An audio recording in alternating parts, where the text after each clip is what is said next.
Diego Maradona എന്ന വസന്തത്തിനു ശേഷം Lionel Messi എന്ന വിസ്മയം വന്നു. പെലെ എന്ന ദൈവത്തിനു ശേഷം റൊണാൾഡീഞ്ഞോയും നെയ്മറും വിനീഷ്യസും വന്നു. പക്ഷേ 2 പതിറ്റാണ്ടിലേറെ ഒരു രാജ്യത്തിന് വേണ്ടി കുപ്പായം അണിയുന്ന ഒരു മനുഷ്യനുണ്ട്.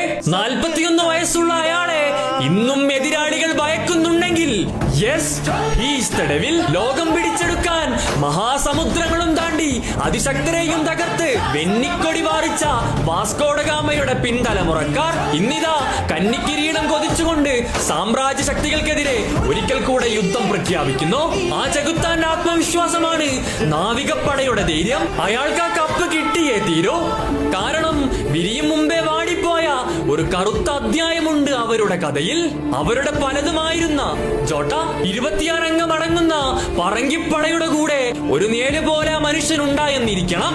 വിദ്വേഷത്തിനോ വിമർശനത്തിനോ പറങ്കികൾ വരില്ല.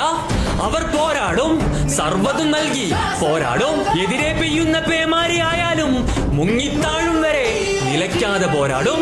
ആ കനലിൽ ഒരു ചൂട് ബാക്കിയുണ്ടെങ്കിൽ ഏതു വൻശക്തികളെയും ഒരു കാട്ടുതീയായിരിക്കും. കാരണം 5 വേൾഡ് കപ്പിലും കണ്ണീരോടെ പടിയിറങ്ങിയിട്ടും ഒരവസാന അധ്യായം പോലെ മടങ്ങി വന്ന അവരുടെ നായകന് വേണ്ടി 7 ആകാശവും കടന്ന് സ്വർഗരാജ്യത്ത് വസിക്കുന്ന അവരുടെ സ്വന്തം ഡിയാഗോ ജോട്ടയ്ക്ക് വേണ്ടി.